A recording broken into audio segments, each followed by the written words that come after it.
આજે આપણે એક ગંભીર વિષય જે જીવનની સૌથી મોટી સચ્ચાઈ છે તેની વાત કરીશું. આ એક ખૂબ જ ઊંડો વિચાર છે. હું આજીવન રચ્યો પચ્યો રહ્યો માયા, મમતા અને લોભમાં. મેં બધાની ઓળખાણો કાઢી પરંતુ મારે મારા આત્માને જ ઓળખવાનું રહી ગયું. આ એક સામાન્ય વાક્ય નથી. આ વાક્ય દરેક વ્યક્તિના આખા જીવનનો અરીસો છે. આપણે આખી જિંદગી શું કરીએ છીએ? લોકોને ઓળખીએ છીએ, સંબંધો વધારીએ છીએ. કોણ આપણું છે, કોણ પરાયું છે, કોણ મિત્ર છે, કોણ વિરોધી છે, કોણ આપણને ફાયદો કરાવે, કોણ નુકસાન કરે. આ બધી ઓળખાણો કાઢતા કાઢતા એક ઓળખાણ આપણે સાવ ભૂલી જઈએ છીએ, અને એ છે પોતાના આત્માની ઓળખાણ. વિશ્વને ઓળખવામાં આપણે એટલા વ્યસ્ત થઈ ગયા કે પોતાની જાતને ઓળખવાનો સમય જ મળ્યો નહીં. આજના યુગમાં જીવનની દોડ ચાલી રહી છે. પણ ક્યાં સુધી? જ્યારે બાળક જન્મે છે ત્યારે એ નિર્મળ હોય છે. એને ના કોઈ લોભ હોય, ના કોઈ મોહ હોય, ના કોઈ દંભ હોય. પણ જેમ જેમ એ મોટું થાય છે એમ એમ એ સંસારમાં મોહની જાળમાં જાણતા કે અજાણતા આવી જાય છે. પહેલા રમકડામાં મોહ, પછી માર્કશીટમાં મોહ, પછી નોકરીમાં મોહ, પછી પૈસામાં મોહ, પછી પ્રતિષ્ઠામાં મોહ, અને આખી જિંદગી આ માયાના જાળમાં ફસાઈ જાય છે. આપણે દોડીએ છીએ, સવારે ઉઠીએ છીએ, કામ કરીએ છીએ, પૈસા કમાઈએ છીએ, મિલકત બનાવીએ છીએ. પણ એક પ્રશ્ન પૂછવો જોઈએ, આ બધું શા માટે? શું માત્ર ભેગું કરવા માટે જન્મ લીધો છે? શું માત્ર સંચય કરવા માટે જીવન મળ્યું છે? માયા એ સૌથી મોટો ભ્રમ છે. માયા એટલે શું? જે આપણને સત્યથી દૂર લઈ જાય એ માયા. જે નાશવંત વસ્તુઓને શાશ્વત દેખાડે એ માયા. આજે આપણને લાગે છે આ ઘર મારું છે, આ સંપત્તિ મારી છે, આ પદ મારું છે.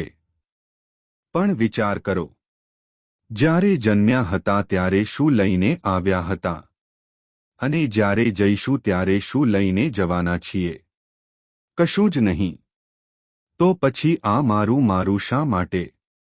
એક દિવસ બધું અહીં જ રહી જવાનું છે. પણ છતાંય માણસ આખી જિંદગી એને પકડવાની કોશિશ કરે છે. જેમ રેતીને મુઠ્ઠીમાં પકડો એમ વધુ સરકી જાય. એમ જ માયા છે. ભાગ મમતા એટલે જ્યાં પ્રેમ બંધન બની જાય. મમતા ખરાબ નથી. પ્રેમ તો જીવનનું સૌંદર્ય છે. પરંતુ જ્યારે પ્રેમ આસક્તિ બની જાય ત્યારે એ બંધન બને છે. અમે લોકો સાથે એટલા જોડાઈ જઈએ છીએ કે પોતાની ઓળખ જ ભૂલી જઈએ છીએ. માતા કહે, મારો દીકરો. પિતા કહે, મારી દીકરી. પતિ કહે, મારી પત્ની. પત્ની કહે, મારો પરિવાર. આ મારો શબ્દ ધીમે ધીમે આત્માને ઢાંકી દે છે.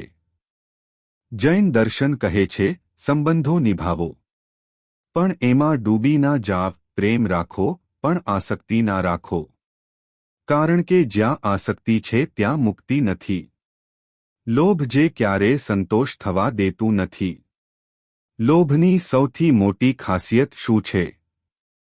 એ ક્યારેય પૂર્ણ થતો નથી. 1 લાખ હોય તો 10 લાખ જોઈએ. 10 લાખ હોય તો કરોડ જોઈએ.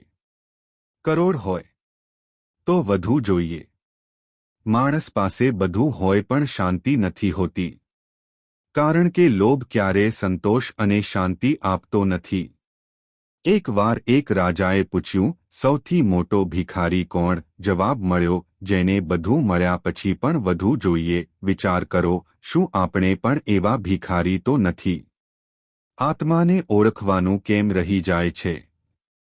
આપણે દુનિયાની ઘણી ઓળખાણો કરીએ છીએ. મોબાઈલના દરેક ફીચર જાણીએ છીએ. શેર માર્કેટની દરેક ખબર રાખીએ છીએ. બીજાના જીવનની દરેક વિગતો જાણીએ છીએ. પણ શું આપણે જાણીએ છીએ હું કોણ છું? શું હું માત્ર આ શરીર છું? શું હું માત્ર નામ છું? શું હું માત્ર સંબંધોનો સમૂહ છું? ના. જૈન દર્શન કહે છે તું આત્મા છે, શુદ્ધ છે, ચૈતન્ય સ્વરૂપ છે, અનંત શક્તિનો ભંડાર છે. પણ આ સત્ય ભૂલી ગયા, કારણ કે બહારની દુનિયા જોવામાં એટલા વ્યસ્ત થઈ ગયા કે અંદર જોવાનું રહી ગયું. એક નાનકડી વાર્તા. એક વ્યક્તિ આખી જિંદગી ખજાનો શોધતો રહ્યો. દુનિયાના અનેક દેશોમાં ગયો. ઘણું ધન ખર્ચ્યું. ઘણા વર્ષો પછી થાકી ગયો.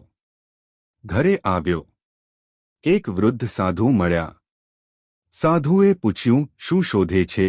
એણે કહ્યું, ખજાનો. સાધુએ કહ્યું, જે જગ્યાએ તું બેઠો છે એના નીચે જ છે, જમીન ખોદી. ખજાનો ત્યાં જ હતો. આપણી સ્થિતિ પણ એવી જ છે. અમે શાંતિ બહાર શોધીએ છીએ, આનંદ બહાર શોધીએ છીએ, પરંતુ આત્માનો ખજાનો આપણી અંદર જ છે. આજથી થોડો સમય પોતાને માટે આપો. થોડું મૌન પાળો. થોડું ધ્યાન કરો. પોતાને સવાલ પૂછો, હું કોણ છું? આ દુનિયામાં હું શા માટે આવ્યો છું? શું માત્ર મોહ માયા માટે જીવવું છે? યાદ રાખો, માયા, મમતા અને લોભ આ બધું ક્ષણિક છે, પરંતુ આત્મા શાશ્વત છે. ફરી એકવાર એ અમૂલ્ય વાક્ય યાદ કરીએ, હું આજીવન રચ્યો પચ્યો રહ્યો માયા, મમતા અને લોભમાં. મેં બધાની ઓળખાણો કાઢી, પરંતુ મારે મારા આત્માને જ ઓળખવાનું રહી ગયું. આજથી દુનિયાને ઓળખવાની સાથે સાથે પોતાને પણ ઓળખવાનું શરૂ કરીએ. કારણ કે જે દિવસે આત્માની ઓળખ થશે, એ દિવસે જીવનનો સાચો અર્થ સમજાશે.